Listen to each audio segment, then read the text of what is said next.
সোনাপুর যাবে বললা মই বই আছো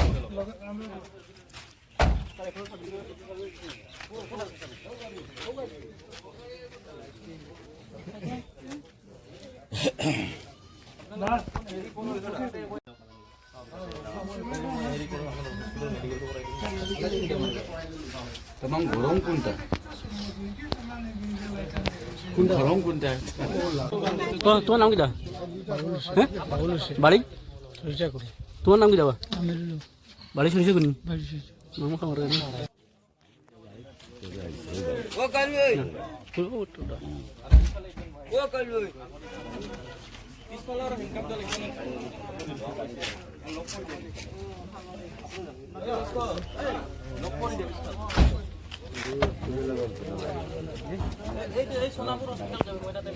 সোনাপুর যাবে বললা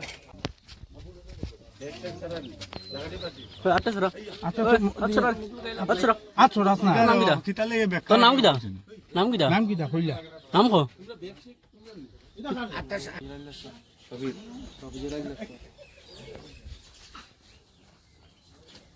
সিটি এক্সাম দেওয়াত গেছিলাম আমার বাগনিরে লইয়া গেছিলাম আর কি আচ্ছা হঠাৎ করে ক্যান্সেল হয়ে গেছে এক্সামটা শিলং তিন আবার ঘুরিয়ে আওত লাগছি তখন আইতে সময় এখানে তিনগড়ি জায়গাটা এখানে আইয়া 6 জন মানুষ আসবে 6 জনে আইয়া অ্যাটাক করে লিছে আমরা অ্যাটাক করার পরে দা দেখাইছে বুঝেল দেখাইছে সবে ধরি লিছে গলা ধরিয়া কইছে টাকা পয়সা কিতা আছে তোমরা দেও শোনা হয় না কিতা আছে এরপরে আমার বনি যাচ্ছেন সোনা লইয়া গেছে গা টেকা লইয়া গেছে আমার যাচ্ছেন টেকা লইয়া গেছে গা মোবাইল লইয়া গেছে গা বাঙ্গার ভার থানাতে ইয়া সারতারা কইছি সারতারা কইছন এই জোর দিবার লাগে এখানেও গিয়া কেস দিতাম যে বিয়ারাত গিয়া তারপরে আমরা বিয়ারাত তো কইছি স্যার আপনারা গেলে না আমরা যেতে পারতাম না তারপরে স্যার তারা কইছেন ঠিক আছে সঙ্গে লইয়া যাব লইয়া যাওয়ার পরে এরপরে যারা যে আমরা অ্যাটেক করছিলা তারা এখানেও গিয়া ফাইলিছি এল্টো গাড়ি একটা এই তিনটারে আমরা যখন দেখছি দেখার পরে চিনি লইছি তারা কালকে যখন আমরা রাত্রে 3টার সময় ঘটনা ঘটলা তারা তখন চেহারাটা আমরা দেখছি আর কি লাইট জ্বালাই আসতো লাইট জ্বালানি দেখার পরে আমরা তারারে যখন সার তারা লইয়া গেছি তখন আমরা দেখিও চিনি লইছি ওই সার তারা এখন দরিয়া তারা লইয়া আইছি গাড়িতে আমরা আসলাম গিয়া ওই লোকে 5 জন আসলাম ড্রাইভার লইয়া 6 জন আমরা সরকারে জানাই আর আজকে আপনারা মানে হ্যারাসমেন্টের কারণে আমরা এই মানে দিগদারি হয়েছে আজকে এই যে ডাকাতি করছেন কেন আপনারা মানে হ্যারাসমেন্টের কারণে সরকারে জানাই আর এটার মানে পরিস্থিতি আপনারা লওয়ার জন্য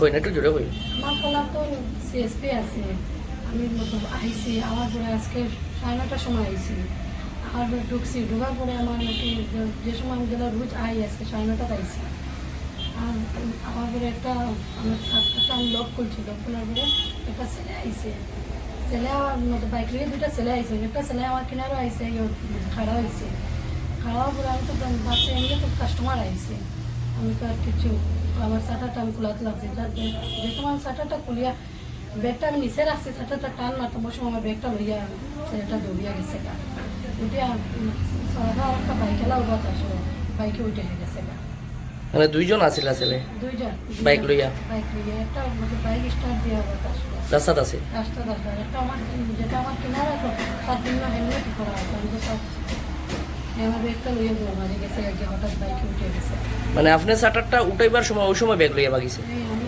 শাটারটা উঠাইছি যে সময় ব্যাগটা আমি নিচে রাখছি শাটারটা টান মারি উঠাইতাম ওই সময় আমার ব্যাগটা লইয়া দৌড়িয়া গেছে বেগের মধ্যে কিটা আছে আমার বেতন হচ্ছে 2,10,000 টাকা আসলো আর ডকুমেন্ট আছে? ডকুমেন্ট এমনি আমার আধার কার্ড মতন এটিএম কার্ড ডকুমেন্ট আসলে আচ্ছা, আপনি এখানে সিএসপি কতদিন থেকে? আমার প্রায় 3 বছর হয়ে গেছে। আপনার নাম? আমার নাম নাসিরা আদম বরগুনা। আচ্ছা, এই ঘটনা নিয়ে আপনি কোনো এফআইআর করছেন? হ্যাঁ, আমি উদাহরণ থানাতে ফেয়ার দিচ্ছি। স্যার আইয়া গেছেন, ইনভেস্টিগেশন করিয়া গেছেন।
সংবাদ আনন্দ সংবাদ।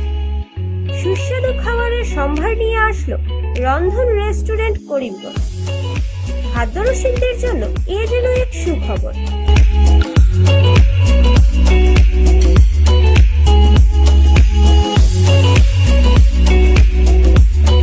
হয়তো আপনার ঘরে বাইরে থেকে আত্মীয় স্বজন এসেছেন বা অতিথিরা এসেছেন, মনে মনে ভাবছেন কোথায় গিয়ে সুস্বাদু আহার পাওয়া যাবে অতি সুলভ মূল্যে। আপনাদের আর ঝাঁকি পেতে হবে না। নিজেদের শহরে অতি সুলভ মূল্যে নানা স্বাদের আহার পাওয়ার সুযোগ করে দিচ্ছে রন্ধন রেস্টুরেন্ট, গোপালজি মার্কেট, করিমগঞ্জ।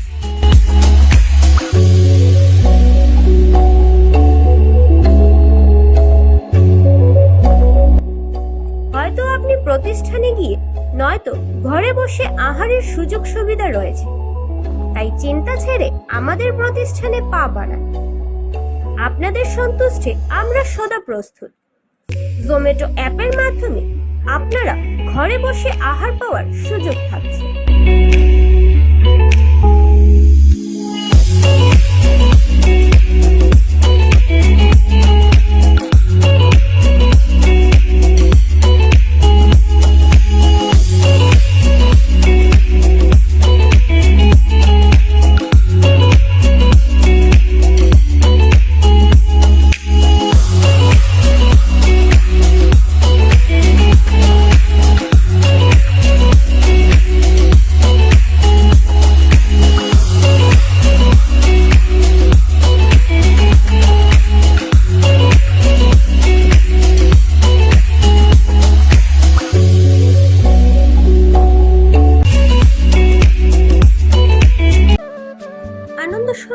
আনন্দ সংবাদ আনন্দ সংবাদ।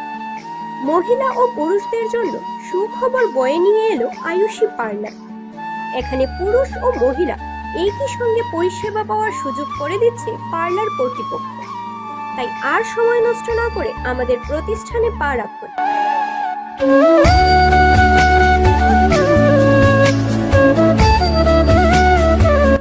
আমাদের ঠিকানা ব্রিজ রোড, কংগ্রেস ভবনের নিকটে, করিমগঞ্জ।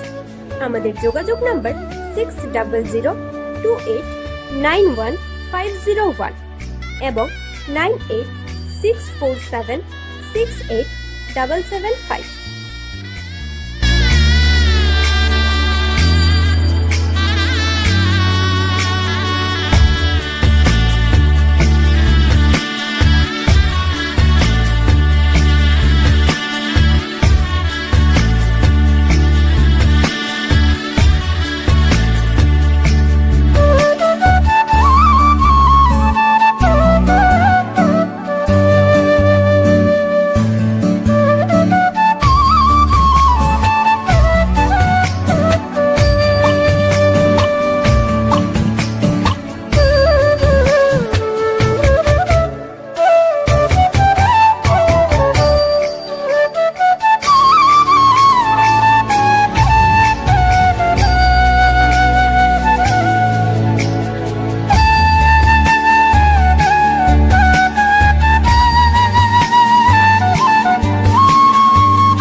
স্বাস্থ্য পরিষেবা ক্ষেত্রে করিমগঞ্জ মা তারা হেলথ কেয়ার বিশেষভাবে সুনাম রয়েছে।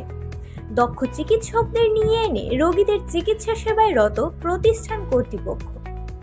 চিকিৎসা সেবায় যারা থাকেন তাদের মধ্যে ডক্টর জি.কে. চক্রবর্তী, ফিজিশিয়ান ও chest specialist, doctor Ajay Deshmukh, medicine specialist ও cardiologist, doctor Anshuman Bhattacharya, MD skin specialist, cosmetic dermato surgeon doctor Tapas Pal, medicine specialist, doctor Sumit Dev, neuro surgeon, doctor A Z Ahmed Barbhuiya, medicine ও diabetologist, doctor Nazam Tapadar, oral ও dental surgeon, doctor Dipankar Das, medicine ও cardiologist, doctor Suman Baidya, শিশু বিশেষজ্ঞ, doctor Mostakim Ahmed Majumdar, nephrology ও kidney specialist, doctor উজ্জ্বল Gogoi, diabetes ও thyroid বিশেষজ্ঞ, doctor Ajay Deshmukh, হৃদরোগ বিশেষজ্ঞ, doctor Ahmed Saifuddin, অস্থিরোগ বিশেষজ্ঞ।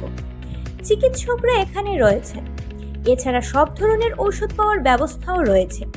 রক্ত, কফ, মলমূত্র, কম্পিউটার পদ্ধতির সাহায্যে পরীক্ষা সহ sonography, echocardiography, ECG, digital X-ray, colour Doppler ইত্যাদি অত্যাধুনিকভাবে পরীক্ষা করা হয়। তাই আর সময় নষ্ট না করে অগ্রিম বুকিংয়ের জন্য যোগাযোগ করুন মেসার্স মা তারা health care, Laxmibazar road, Karimganj, sell tax কার্যালয়ের নিকটে।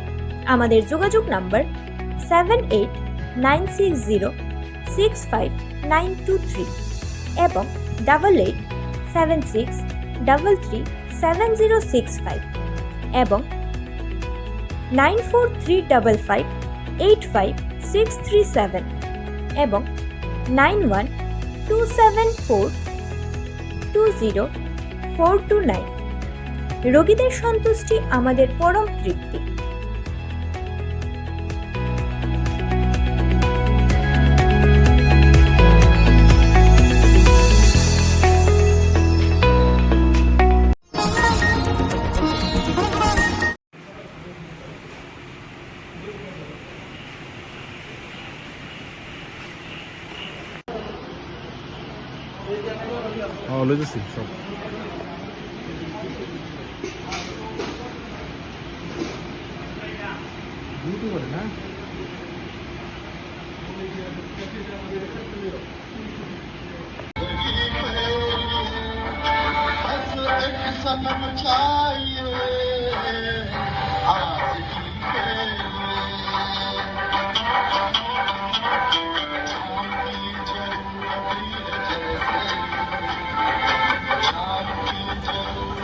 রাজ্য প্রশাসন চলছে আমরা নির্ভরতার উপর।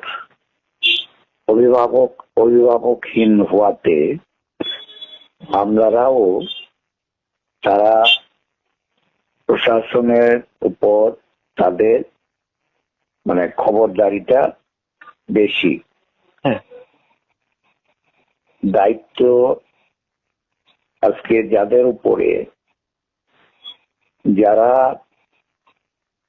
এই বিষয়গুলিতে আরো বেশি সতর্কতার সঙ্গে দায়িত্ব পালন করার কথা, সেখানেই যদি দুর্বলতা থাকে তাহলে এই বিষয়গুলি জনমনে উদ্বেগ তৈরি হয়। আমরা যারা রাজনৈতিক দলে এই নির্বাচনে প্রতিদ্বন্দ্বিতায় আমরা আছি, আমাদের কাছে যে কোনো এই ধরনের সংবাদ আসলে এটা উদ্বেগের হয়। নিরাপত্তার সামান্যতম যদি কোথাও ত্রুটি দেখা দেয় তো এতে জনমনের প্রশাসনের উপর যে আস্থা, এই আস্থাটাই নষ্ট হয়ে যায়। তো কি বিষয় এটা আমি খবরের কাগজে লক্ষ্য করছি, এটা আমি দেখছি। আমার মনে হয় এই নিয়ে একটা প্রশাসনের উচ্চ পর্যায়ের তদন্তের দরকার। যে এই ধরনের ঘটনা যদি হয় তাহলে এই মুহূর্তে এই নির্বাচনী যে আচরণ বিধি, এটা কোনোভাবেই লঙ্ঘিত হওয়া বা সেখানে কোনো ধরনের দুর্বলতা থাকা। হ্যাঁ, আজকে সকালবেলা আমরাও ব্যাপারটা লক্ষ্য করি যে দৈনিক সংবাদ পত্রিকায় খোয়াই মহকুমা শাসকের অফিস প্রাঙ্গণে একটা রাত্রিবেলা জলসার আয়োজন হয়েছে বলে একটা সংবাদ প্রকাশিত হয়েছে। বিষয়টা আমাদেরও নজরে আসে। সবচেয়ে বড় বিষয় হচ্ছে এখানে স্ট্রং রুম, ইভিএমগুলি সংরক্ষিত আছে, একটা স্পর্শকাতর এলাকা। যদি এখানে এই ধরনের আয়োজন হয়ে থাকে নিশ্চয়ই বিষয়টা উদ্বেগজনক। আমরা এই প্রসঙ্গে নির্বাচন কমিশনের দৃষ্টি আকর্ষণ করছি। আমি শুনেছি এবং আজকে পত্রিকাতেও দেখলাম যে আমাদের খোয়াই মহকুমা শাসক অফিসে প্রায় রাত 12টা সাড়ে 12টা পর্যন্ত সেখানে গেট টুগেদার প্রোগ্রাম হয়েছে। কিসের গেট টুগেদার প্রোগ্রাম সেটা আমি প্রথমে জানতে পারিনি। কিছু অফিস স্টাফও আমাদেরকে নানানভাবে ফোন করে এবং এলাকার মানুষও আমাকে নানানভাবে ফোন করে জিজ্ঞেস করেছে যে এত রাত্র পর্যন্ত এসডিএম অফিসে কী চলছে। তো তো আমি পরবর্তী সময়ে খোঁজখবর নিয়ে জানতে পারলাম কোনো একটা গেট টুগেদার অনুষ্ঠান, এবং আমি পরবর্তী সময়ে সেখানে স্থানীয় কিছু মানুষ খোঁজখবর নিয়ে আমাকে বলল যে এই যে গত লোকসভা নির্বাচন গেল, সেই লোকসভা নির্বাচনের পরবর্তী সময়ে আমাদের মহকুমা ম্যাজিস্ট্রেটের অনুমতিতেই নাকি এই গেট টুগেদার পার্টি করা হয়েছে। কিন্তু আমরা বলতে চাই, আমাদের এই খোয়াই বা ত্রিপুরা রাজ্যে কোনো অফিসে এই রকম গেট টুগেদার পার্টি এটা শুধু বিরল নয়, এটাই বোধহয় আমার প্রথম। তার আগে আমরা কখনো শুনিনি, দেখিনি এই ত্রিপুরা রাজ্যের কোনো অফিসে রাত্রি পর্যন্ত কিংবা দিনের বেলাতেও কখনো গেট টুগেদার পার্টি হয়েছে। তো আমরা এইরকম ঘটনা আমরা অপ্রত্যাশিত।